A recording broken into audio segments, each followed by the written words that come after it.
कहवा से आवेला अजन बाजन अवारो सजन लगा हो।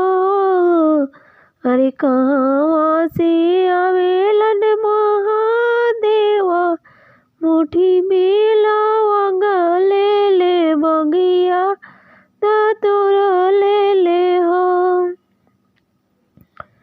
अरे कहवा से आवेला अजन बाजन अवारो सजन लगा हो। अरे कहवा से आवेलन महादेवा मुट्ठी में लवंगा ले ले बगिया तोरा ले ले हो। पूर्वा से आवेला अजन बाजन अवारो सजन लगा हो। अरे पश्चिम से आवेले महादेवा मुट्ठी में लवंगा ले ले बगिया तोरा ले ले हो। पूर्वा से आवेला अजन बाजन अवारो सजन लगा हो। अरे पश्चिम से आवेले महादेवा मुट्ठी लवंगा ले ले बगिया तोरा ले ले हो। अरे कहवा उतारा अजन बाजन अवारो सजन लगा हो। अरे कहवा उतारा अजन बाजन अवारो सजन लगा हो।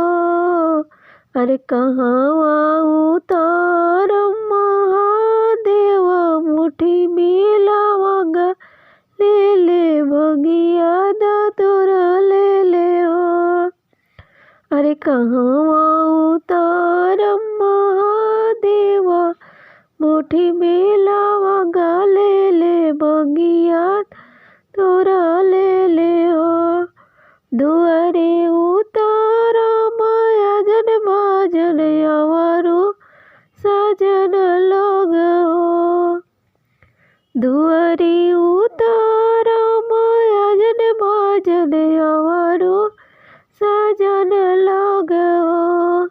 अरे अंगने उतारा महादेवा मुट्ठी में लवंगा ले ले बगिया तोरा ले ले हो। अरे दुआरे उतारा महादेवा मुट्ठी लवंगा ले ले बगिया तोरा ले ले हो। अरे काई खियाई अजन बाजन अवारो सजन लगा हो। अरे काई खियाई अजन बाजन अवारो सजन लगा हो। अरे काई खियाई महादेवा मुट्ठी में ले ले बगिया तोरा ले ले हो। अरे दाल भात खियाई अजन बाजन अवारो सजन लगा हो। अरे दाल भात खियाई अजन बाजन अवारो लगा हो। भंगिए खियाई महादेवा मुट्ठी में लवंगा ले ले बगिया तोरा ले ले हो। अरे भंगिए खियाई महादेवा मुट्ठी में लवंगा ले ले बगिया